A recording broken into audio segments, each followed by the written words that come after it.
Isa na namang pinagpalang araw, Pilipinas. Ngayong araw nga ay samahan niyo muna kami mag-relax. Makiki-catch and cook tayo sa bag-o na bungsad na bunuan. Marami kasing huli ngayong araw, kaya wag na natin patagalin pa. Tirahin na natin yan. Kung gusto nyo nga mapanood ng full screen, itagilid nyo lang yung cellphone nyo. Sayang kasi ang magagandang view na dadaanan natin. Tulad nga nito, para kitang-kita pati gilid. Para mas ma-appreciate nyo kung gaano kaganda dito. Napatitanic nga tayo dun ah. Pero ang totoo, biglaan nga lang ang lakad na to. Gusto kasi mag-relax muna ng ating mga padi na nag-aararo. Ngayon nga lang sila makakapagpahinga. Tingnan nyo naman kasi dito pa lang. Hindi ka ba marerelax sa ganyang kagandang view? Halos tunog nga lang ng alon saka mga huni ng mga ibon ang maririnig mo dito. At dito nga po tayo sa kubo nag-catch and cook nung nakaraan. At least ngayon, nai-imagine nyo na ang lugar. At eto nga po, nakasalubong namin si Padi Samuel. Kasama nga niya ang best friend niya. Talagang nasa likod lang talaga siya pumapesto no? Sabi nga niya, mahina na raw ang huli ng alimango ngayon. Kaya ngayong araw, hindi alimango ang kanyang hinuhuli. Kamuntaha nga ang kinukuha niya o sea mantis. Pero bakit nga ba kami bumalik? Hihiramin kasi namin ang kanyang lutuan. Pagdating nga ng labasan, ay kabado na tayo mga padi. Dahil konting gewang lang ay lulubog na kami. At ang ating destinasyon ay dun sa bahay ng mayaman. Dun nga tayo makikipwesto kasi maluwag. At kay Padi Banal nga tayo makikihingi ng isda. Naaalala nyo pa ba ang kubo na to? Yung pangalawang upload ko nga, dito tayo nag-shoot. Pagkarating nga namin sa kubo, ay sige na si Sir Sigay. Iba na naman nga ang pinaplano nila. Alam nyo ba kung takop sing nano yun ho? Tama na muna nga sing ralaklak, makaraon muna kita. Kahit mataas pa nga ang tubig, ay manguhuli na kami ng isda. Kasama nga namin ang anak ni Padi Banal na makurapsawan din. Lalagyan ko muna ng sound mga padi para mas ma-appreciate nyo kung paano manghuli ng isda.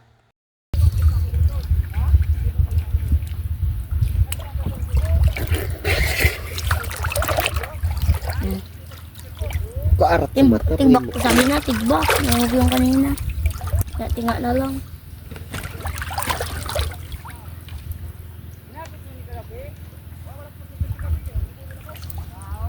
Para inom ka pa no?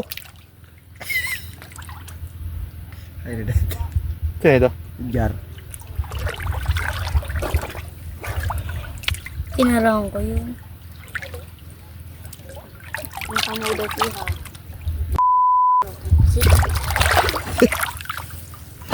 Nagiran sa rin ni Tia Lili.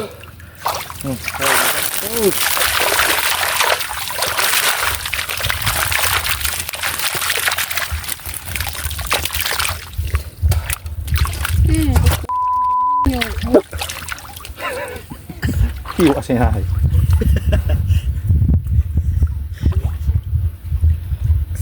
Panigwala na sin. Ano niya? Pansudsud. Si Itoy. Cook, ihi, ininom. Hey, paano? Dito na kami naman. Sabi na mga timbungan, nagtuludan na, ano na. Nararong pa, wala pa kamo kay Art. Bago na bulsa. Uwa!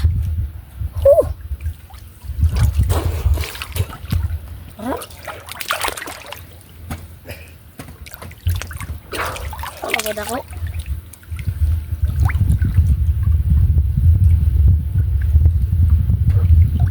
Tulot! Tulot! Tulot! Tulot! Tulot!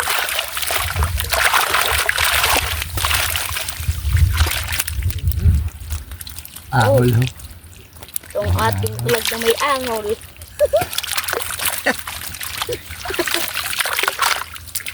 Ito nga ang bida, sigado. Sigado ba yan? Sigado.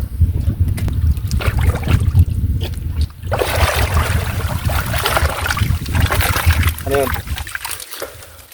Lalo ng suot din yun. Iba-iba na klase. Tigbungan. Ahol. Kaya kami nasuwa pa din ha. Kakilaw kita ba po? May pilisitan. Itong bida, sigado. Wala na nga. Ay, nasimot na. Doon pa yan, mamasunod pa so. Sarap na. Ha? Sarap na. Ayun. Yan, dara ko pa ng panamsi. Ako na manangol oh.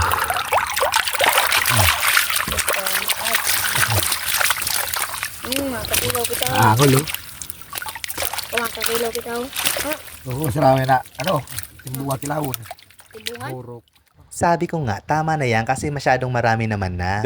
Pwede na nga pang mukbang. Iba't ibang klaseng mga isda nga ang mga nahuli namin. Kumakain ba kayo nito mga pade? Lulutuin nga natin yan lahat. At si Pade Alvin nga, kinikilaw na lahat ng mga turos. Siya na nga nagpresenta magkilaw nito. At katulong nga niya mag-boneless ang kapatid niyang si Pade Baron. At etong malalaking angol sa katimbungan ay kusido naman nga ang recipe niya. Kaya nagpakulo na agad ng tubig. Pero unahin muna natin ang kinilaw. Gugumuson muna nga yan sa suka o pipigain para matanggal ang lansa nito. Minekos-mekos na nga ni Pade. Ang sili yan sa suka natin ha, templado kasi yon. At pag napiga na, isunod na natin ang kalamansi. At pagkatapos, imekos-mekos natin ulit.